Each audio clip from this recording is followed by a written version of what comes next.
achievement. Look at this church. Is there a church like this in Uganda?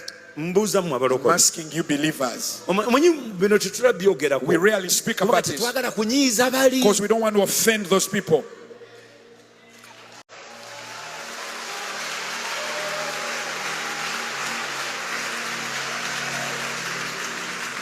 We don't want to offend them. When we speak, our cathedral is good, looks good, they will be offended.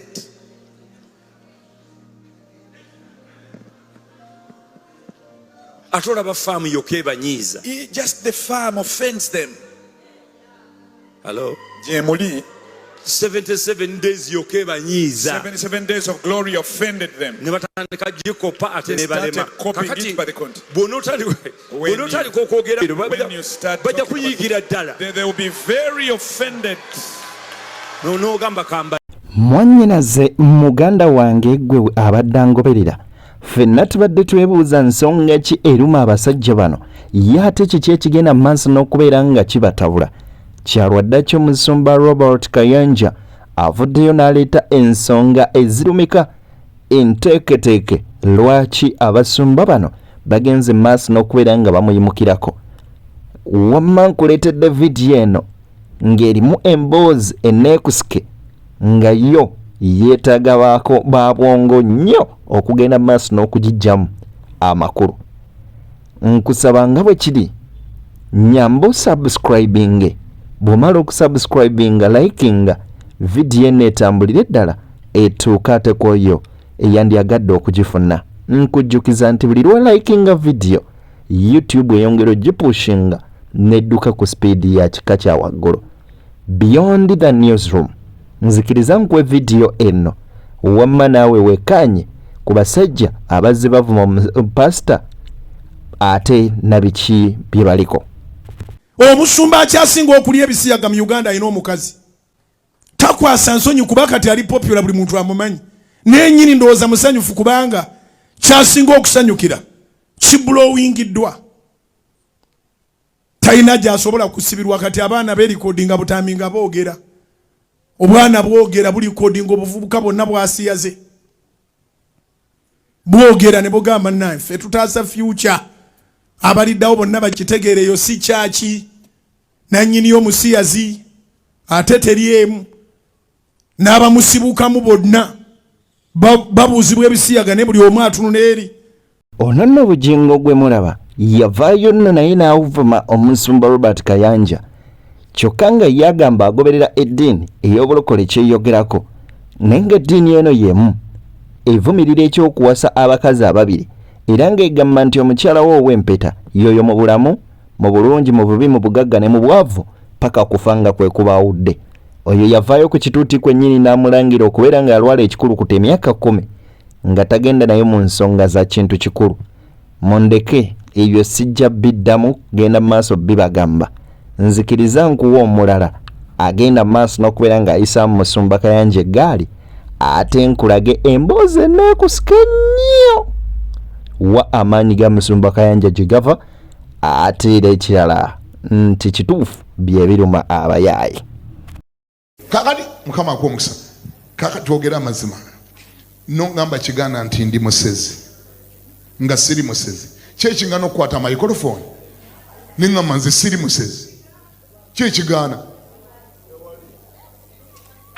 oge kiganda oli muyeekera nga siri muyeekera nga nyimiranga ngamba buluganda nze gomulaba siri muki naye bodde bali n'ogamba nze nyina kyenja okwogera mune atera okiwulira mujjako kiwulira nze lwe naayogera bannange nze kiki kyoyagala okwogera gamba kimu nze sikola ntya siri muyeekera siri musezi simple haza tujja kuddawo ekibuga kyonna tukimalira obudde social media abantu bonna badde bateeseku ebinidda ensonga erina weeri bagambye olya gw'omanyi tolya vaayo ogambe sikola ntya siri abagamba kati those who say numba musumba I am attacking a pastor. Sina musumba gwe numba. I'm not attacking any pastor. Nwanirira kanisa ya Kristo ebere n'omusingi ogw'amazima. I'm fighting for the church of Christ to have a foundation of truth. Era abagamba And those of ekituufu kiri nti abasajja abo bombiriri bw'otunuulira kiganda oyo omukyala gw'alina waakubiri yasooka nze simanyiwa gy'ali. Manyi Bayibuli egamba nti bw'oba tonnajja akagudde mu liiso lya munno sooka okebere ate ekiri mu liryo liyinza okuba nga si lya ddongi. Kaakati nnaate ono ye alina muwala we ali e Bulaaya mu ggwanga lya Amerika anywa njaga. Njagala tugende maaso n'okulaba biki Musumba Kayanja byagamba nti nze wano we wava amaanyi gange mu kuweereza Katonda ate bye biruma bannanga abandi badde nga bakompitita. I was in Israel. Nali Isirayiri. I had gone to receive 300 leaders. Nali ngenzo okwaniriza abakulembeze bisatu from China. Nga bava China. And one pastor omusumba omu among them, he has got 1,000 churches. Aina makanisa 1,000 wansi we. No, 10,000 churches. Amakanisa mutwalo mulamba. You didn't hear what I just said. Tewere kye ngambye. One Chinese pastor omusumba omwe mu China among these pastors mu basumba abaali bazze leads 10,000 churches. Akulembera amakanisa omutwalo mulamba. And the Lord told them Mukama yabagamba to bring them under our ministry. Bajje babere wansi obuweereza bwaffe.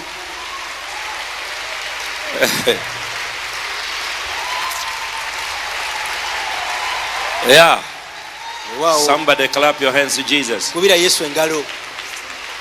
So we decided to go and meet in Israel because they wanted to be taught about Israel. And so I went with Pastor Jessica and our keyboard player here and our camera people. And we went to Israel we were supposed to be there for a week. It was beautiful. So I was leading them to the mountain of transgression, explaining. There's a video about it. You can download it from a ministry. I was teaching them where Elijah fought. The prophet of Baal, and it was great. It was powerful. The anointing service that come all from. In fact, it shook everybody. Even the Jewish guides. To see a black man directing and teaching Chinese.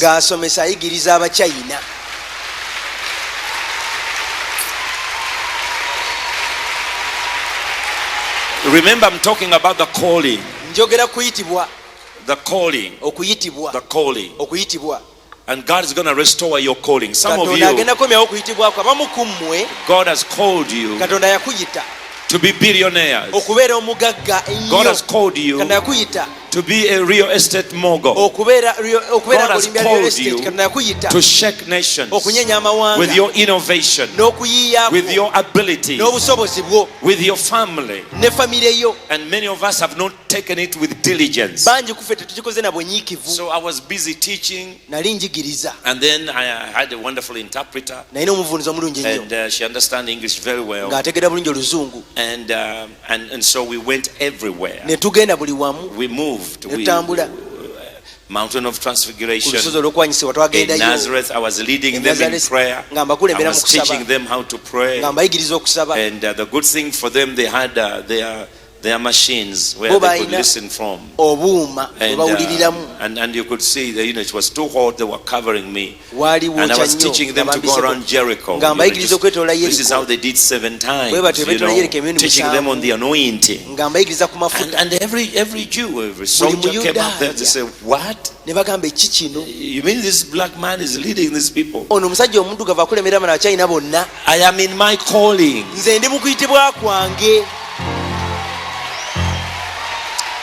Oh, come on, somebody clap. I'm in my calling.